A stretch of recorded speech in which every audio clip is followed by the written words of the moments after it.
దావీదు ఒకటే చూపించాడు, నేను నిన్నేమైనా చేయగలను, కానీ నేను చేయను. అది నీ గొప్పతనం కాదు, దేవుని బట్టి నేనేమి చేయను. నేను సౌలు యొక్క మార్పుకు అధికారం. సౌలు ఆ తర్వాత ఎప్పుడు కూడా దావీదుని వెంబడించలేదు, దావీదుని వెంటాడలేదు, దావీదుని చంపడానికి ప్రయత్నం చేయలేదు. నేను ముగించేశాను ప్రశ్న. మార్పుకి కారణం ఏంటో తెలుసా అండి? సౌలు యొక్క మార్పుకి దావీదు చూపించిన మంచితనం. మనం చాలాసార్లు మన సమస్యకు పరిష్కారం తెచ్చుకోవాలి, పరిష్కారం తెచ్చుకోవాలి మంచిగా ఈ సమస్యకు నువ్వు పరిష్కారం తెచ్చుకోవాలంటే నువ్వు ఆలోచించు, కూల్గా ఆలోచించు, ప్రార్థన చేసుకోండి, దేవుని వాక్యం చదవండి, దేవుడిని అడగండి, ఆలోచనలు అడగండి. ప్రభా నీ జ్ఞానం ఇవ్వయ్యా, నీ ఆలోచన ఇవ్వు ప్రభా అని అడగండి. దేవుడు మనకు ఆలోచనలు ఇస్తే, దేవుడు మనల్ని నడిపిస్తే అద్భుతంగా ఉంటుంది. మన ఆవేశంతో కానీ, అతిశయంతో కానీ, గర్వంతో కానీ, అసూయతో కానీ, పగతో కానీ, భయముతో కానీ, భీతితో కానీ, వణుకుతో కానీ మనం దేవుని సమీపిస్తే దేవుని జవాబును ఎప్పుడు మనం అర్థం చేసుకోలేము. దేవుడు మాట్లాడుతున్న దాన్ని మనం అంగీకరించగలిగిన స్థితిలో ఉండలేము. ఇవన్నీ పోవాలి నీలో నుంచి.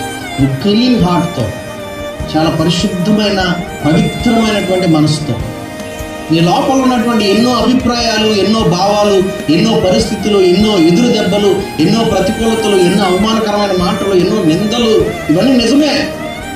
కానీ వాటిలో నుండి నువ్వు ఆలోచిస్తుంటే నువ్వు ఎప్పటికీ బయటికి రాలేవు. నువ్వు వాటిని తీసేసి, వాటిలో నుండి ఆలోచించొద్దు, వాటిని తీసేసి దేవుడు ఏం చెప్తున్నాడో దేవుని కోణంలో నుండి ఆలోచించు, దేవుని వైపు నుండి ఆలోచించే, దేవుని వాక్యంలో నుండి ఆలోచించి, దేవుని అడుగు, పరిశుద్ధాత్మ సహాయం తీసుకో. దేవుడు నీకు అద్భుతమైనటువంటి పరిష్కారం తీసుకొస్తాడు. ఈ రోజున నేను ఒక్క మాట చెప్పి నేను ముగిస్తానండి.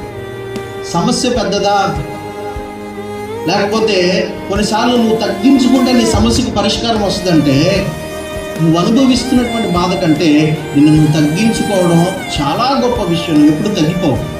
దావీదు అన్నాడు సౌలుతో ఇదే వాక్యం, ఏమన్నాడు తెలుసా? అయ్యా నేనెంత అయ్యా నిన్నల్లిని, లేకపోతే ఒక పిట్ట లాంటి వాడిని, ఒక పురుగు లాంటి వాడిని, నా కోసం ఎందుకయ్యా నువ్వు వెంటాడుతున్నావు? నేనెంతయ్యా నీ ముందు, నువ్వు రాజు అయ్యా, నేను ఆఫ్టర్ ఆల్ ఒక సామాన్యుడయ్యా, నా కోసం ఎందుకయ్యా నువ్వు ఇంత వెంటాడుతున్నావు? ఇది దావీదు వాడినటువంటి పదాలకు తగ్గింపుతో దావీదు మాట్లాడాడు. కొన్నిసార్లు సమస్యకి పరిష్కారం వస్తుందంటే నువ్వు తగ్గించుకో.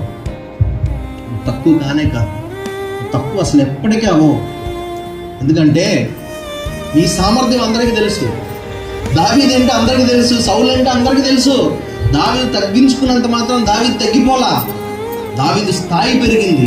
ఆఖరికి సౌలు ఏమన్నాడు తెలుసా? వెళ్తా దేవుడు నిన్ను ఆశీర్వదించునుగాక, దేవుడు నిన్ను దీవించునుగాక అని సౌలు దావీదుని ఆశీర్వదించి వెళ్ళిపోయాడు. అంతే. దేవుని స్తోత్రం. హల్లెలూయా. నిన్ను శపించే వారి నోటన దేవుడు ఆశీర్వాదపు పలుకుల్ని ఆయన పలికిస్తాడు. నిన్ను శపించడానికి నోరు తెరిచే వారు సైతం నిన్ను ఆశీర్వదించే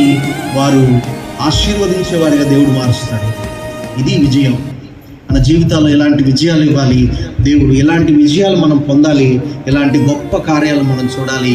ఈ ఆఖరి ఆదివారం, నువ్వు మొదటి ఆదివారం రోజున ఏ సమస్యతో ఉన్నావో ఆఖరి ఆదివారంతో పాటు నువ్వు అదే సమస్యతో ఉన్నావంటే ఈ వాక్యము నీ సమస్యకి పరిష్కారంగా దేవుడు మాట్లాడుతున్నాడు. ఇక్కడ నువ్వు వాటిని నువ్వు తీసుకో, నువ్వు ఫాలో అవ్వు, నువ్వు వాటి పాటించు, ప్రార్థించు, నువ్వు ముందుకు కొనసాగు. ఈ సమస్యకు దేవుడు అద్భుతమైనటువంటి పరిష్కారం ఇచ్చునుగాక. ఆమేన్. కళ్ళు మూసుకొని ప్రార్థన చేసుకుందాం.